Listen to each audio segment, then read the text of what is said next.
السلام عليكم، معكم قناة تحليلاتكم. أزف لكم يا جماعة طبعا يا أهلاوية في البداية، أهلا بكم طبعا. وخبر صار جدا بيخص صفقة انتقال ديريك كوتيسا اللي هو طبعا السويسري من أصول أنجولية، لاعب جناح شمال ولاعب صغير في السن، مواليد 1997، يعني تقريبا عنده 27 سنة. دلوقتي الصفقة وصلت لحد فين؟ وصلت لمراحل أخيرة ورتوش نهائية من الانتقال الرسمي والإعلان الرسمي من قبل إدارة النادي الأهلي في خلال النهاردة أو بكرة بالكتير عن انتقال الجناح الأيسر طبعا ديريك كوتيسا إلى النادي الأهلي علشان يكمل الخمس صفقات أجانب بالنسبة للنادي الأهلي. وللأسف يعني بعد الانتقال هيكون في حاجة محزنة شوية للنادي الأهلي، اللي هي خلاص هيكون متأكد رسميا عدم ضم التونسي علي معلول في قائمة النادي الأهلي، لأن خلاص هنبقى اكتفينا كده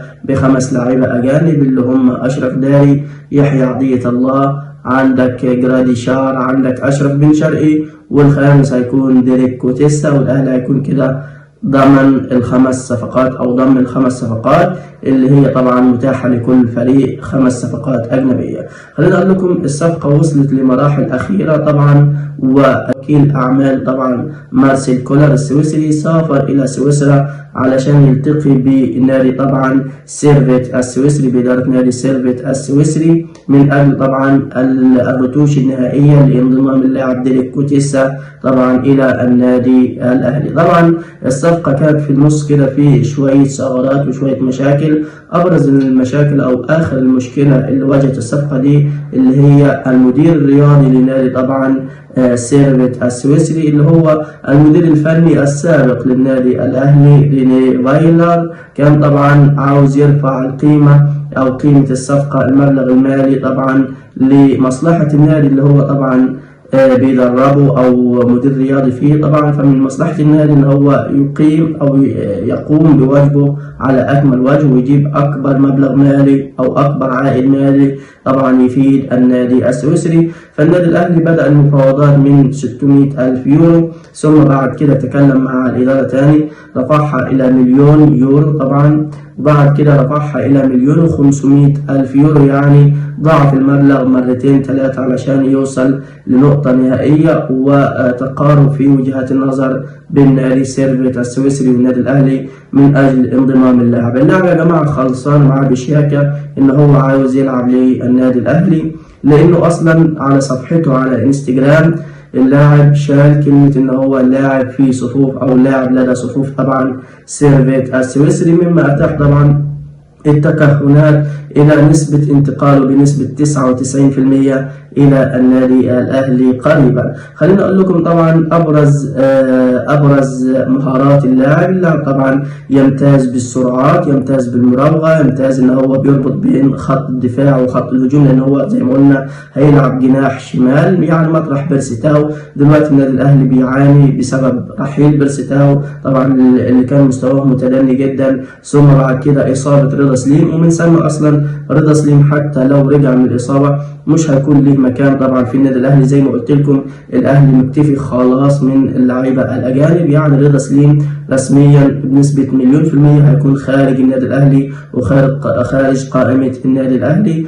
وأيضا إصابة محمد طاهر. فاحنا بإذن الله لو وفقنا في هذه الصفقة طبعا اللي هتكون إفادة كبيرة للنادي الأهلي، هيكون عندنا الجناحات بسم الله ما شاء الله. بعد ما الأهلي كان يعاني بعد نزول مستوى بيرسيتاو ثم رحيله، بعد نزول حاليا مستوى حسين الشحات، جبنا أشرف بن شرقي، جبنا جراديشار طبعا في الهجوم يساعد وسام أبو علي، يعني بسم الله ما شاء الله لحد الآن. يعني مشكورا الكابتن محمود الخطيب يشكر، يعني رغم ان هو عامل يعني نشف اعصابنا في البدايه. فضلنا مستنيين شهر يناير خلص 15 يوم، خلص 20 يوم، خلص 25 يوم، هوبا قال لك خد صفقه ولا الثانيه تريزيجيه، وراه مش عارف جراديشار، وراه بعدين اشرف بن شرقي، وراه مش عارف تيجي نتكلم في ديريك كوتيسا. يعني بسم الله عملوا اللي عليهم وزياده. نتمنى باذن الله.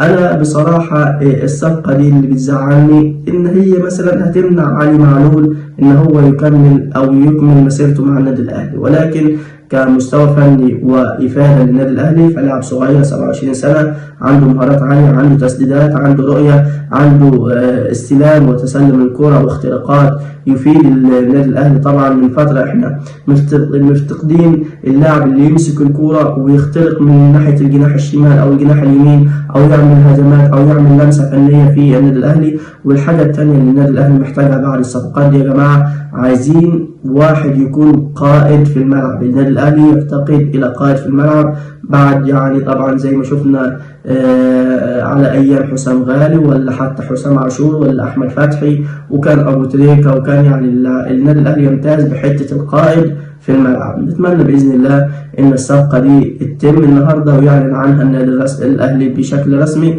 خاصة زي ما قلت لكم إن اللاعب شال من حسابه الانستجرام إن هو لاعب لدى صفوف طبعا سيرفيت السويسري. والكابتن أحمد شوبير طبعا الإعلامي الشهير في النادي الأهلي قال لك في مفاجأة النهاردة هنعلن عنها في النادي الأهلي اليوم الجمعة. قال الكلام ده إمتى؟ امبارح. فالنهارده متوقعين بإذن الله إن المفاجأة هي اللي تكون طبعا انتقال ديريك كوتيسا. وألف مبروك للنادي الأهلي.